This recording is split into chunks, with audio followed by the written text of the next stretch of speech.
Have you ever been inside a school after dark? You know, when all the kids are gone, the chatter completely fades, and literally all that's left is just this mechanical hum of the building itself? Well, welcome to this explainer. Today, we're dissecting the anatomy of a horror story, and we're going to look at exactly how real-world architecture collides with storytelling mechanics to create those urban legends that keep us awake at night. Okay, let's dive into this because I think this question touches on a really universal feeling. A school is basically designed for noise and chaos, right? So when it is completely empty, it just feels fundamentally wrong. To really understand how this unease is weaponized in modern folklore, we're going to look at an incredibly chilling first-hand account from a 24-year-old high school janitor. He shared this over on Reddit's infamous r/no sleep forum, and man, it sets the stage perfectly. Now, this janitor actually loves his day-to-day work. He took the job for the financial stability, and during the day, it's totally fine. But the after hours? That is an entirely different story. Listen to how he describes it. The dark, dreary hallways giving off this heavy, negative energy. He talks about how pitch-black classrooms suddenly feel inhabited, as if something sinister is just lurking in the darkest corners waiting for him. So his descent into the unexplainable starts pretty small. He's describing a totally routine task, right? Cleaning the boys' washroom. The school is practically deserted. He knocks, announces himself, and then he hears a toilet flush. And right after that, the rigorous roar of a hand dryer. So he waits, assuming it's just some kid skipping class, and eventually walks in. But when he checks the stalls, the room is completely empty. There is no one there. Let's step back for a second and look at the actual mechanics of why this story is already getting under our skin. According to the Raindance Film School's Guide on Mastering Horror Pacing, this is a textbook execution of what they call the hook. You don't just start with a monster jumping out. You start with a mysterious occurrence that preps the reader for a haunting. That phantom toilet flush instills discomfort really early on. It sparks our curiosity and basically makes us crave an explanation. And what makes the janitor's hook so incredibly effective is his brilliant use of contrast. He explicitly compares his current gig to his previous, super boring office job, where the constant sound of printing paper falling into a tray nearly drove him crazy. By grounding us in that mundane reality of printing paper and day shift cleaning, the sudden transition into the eerie atmosphere of those empty, echoing hallways feels incredibly jarring. It feels real. But to really figure out why a school at night is so inherently terrifying, we need to move beyond internet forms for a minute. We need to look at real-world architecture. Why are our brains so primed to believe that our schools harbor these dark secrets? Well, to answer that, let's take a look at the actual history of a real physical building, Lincoln Hall, located at Portland State University. You see, old schools are essentially architectural scrapbooks. They are layered with decades of history, weird renovations, and forgotten purposes. Take Lincoln Hall. It was built way back in 1912 as Lincoln High School. Over the decades, it survived floods, was bought by the state, and was entirely repurposed. In 1966, a basement gymnasium was actually converted into a sloped lecture hall. Spaces were literally swallowed up and completely transformed over time. Now, why is the year 1974 so vital to this history? Well, this was a massive year for structural renovations at Lincoln Hall. They reduced the main auditorium's seating, added an elevator, and the building's hidden geography completely shifted. Lincoln Hall even features a sky bridge and, get this, a secret underground tunnel connecting it to the adjacent Kramer Hall. Think about that for a second. Hidden tunnels and buried basement gyms. It is literally the foundation of a horror story. And this brilliantly illustrates the intersection between truth and fiction. We take the actual architectural realities of places like Lincoln Hall, the creepy boiler rooms, the forgotten basement renovations, those structural tunnels, and our minds just twist them into childhood myths. In fact, there was an entire thread on the subreddit r/AskAnAmerican dedicated to exploring these exact schoolyard urban legends.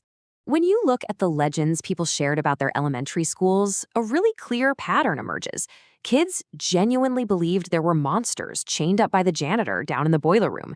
They believed there were trapdoors hidden under the teacher's desk. They whispered about secret tunnels or hidden third-floor swimming pools. I mean, the geography of a school feels so vast to a kid that it inherently feels full of terrifying secrets. One user even noted that because their school was built in the 1950s, it actually did have Cold War bomb shelters. And, of course, the students were constantly trying to sneak down there. Whether it was a playground rumor that the school was designed by a prison architect or the literal reality of bomb shelters, our universal fascination with the forbidding, hidden spaces of our schools perfectly primes us for the horror of that R-Rash Sleep janitor story. Which brings us right back to those rain dance film school mechanics. Once you have the audience hooked with a creepy setting and a phantom sound, you have to execute the next crucial step, establishing the stakes. The audience absolutely needs to know what will happen if the characters fail. The threat has to become massive, concrete, and undeniably dangerous. And boy, does the janitor's story escalate those stakes in a brutal way.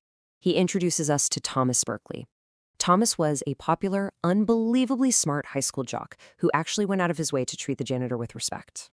So, during annual senior skip day, the halls are dead silent. The janitor spots Thomas walking into a classroom, but 3 hours later, the janitor gets a call. Thomas had been viciously murdered in the school parking lot. He wasn't just killed, he was stabbed 14 times, and his body was dumped. The police even found a strange symbol carved into his chest, and surveillance footage captured a grotesque, dark figure running away from the scene. This single number right here, 14, entirely shifts the reality of the janitor's story. We are no longer dealing with a spooky flushing toilet. The stakes are now life, death, and a violent, unresolved mystery. So, the absolute crucial point here is the timeline. The police pronounced Thomas dead at 6:44 in the morning. But the janitor saw Thomas, in the flesh, walking into a classroom 8 hours after that. And the police confirmed Thomas had never even stepped foot inside the building that day. Which means the janitor had just struck up a casual, routine interaction with a ghost. With the stakes firmly established and a violent spirit roaming the halls, the janitor reveals his immediate terrifying reality. The other janitor calls in sick, so he is ordered to clean the school basement, alone. He writes to Reddit basically pleading for insight, stating point blank that when he goes into that basement, unexplainable things happen. Boom, we are right back to the terrifying, forgotten underground architecture we were just talking about. And it's fascinating to look at how this builds within the community. The Reddit commenters didn't just read the story passively, they actively participated in the stakes. They provided this bizarre but dead earnest survival guide. They warned him, do not go alone. One user gave him a complex recipe involving sea salt, lemon, and sage to spray on himself. But most chillingly, they told him to watch the clock, warning that if his watch stopped while in the basement, he needed to get out immediately. The absolute genius of this modern folklore lies in its execution of the final rain dance technique, creeping dread. You see, unlike a movie that wraps up neatly in 2 hours, internet horror often leaves the narrative completely unresolved. The thread gets archived. The janitor's final fate down in that basement, it remains unknown. This lack of closure threads that creeping dread right through your screen, and it haunts you long after you close the tab. So what we've seen in this explainer is a perfect synthesis. The physical reality of real-world buildings, like Portland's Lincoln Hall, with their buried gymnasiums, structural renovations, and concrete tunnels, provides the perfect canvas. Storytelling mechanics like the hook, high stakes, and creeping dread paint this terrifying picture on that canvas, tapping directly into those universal elementary school myths we all grew up whispering about. So the next time you find yourself alone in a large, echoing building, maybe listen a little more closely to the hum of the pipes and the shifting of the concrete. Because when the lights go out and the tone of the building completely fades, you might not be as alone as you think. What's waiting in your basement? I hope this explainer has given you a brand new perspective on the architecture of fear. Thanks for joining me.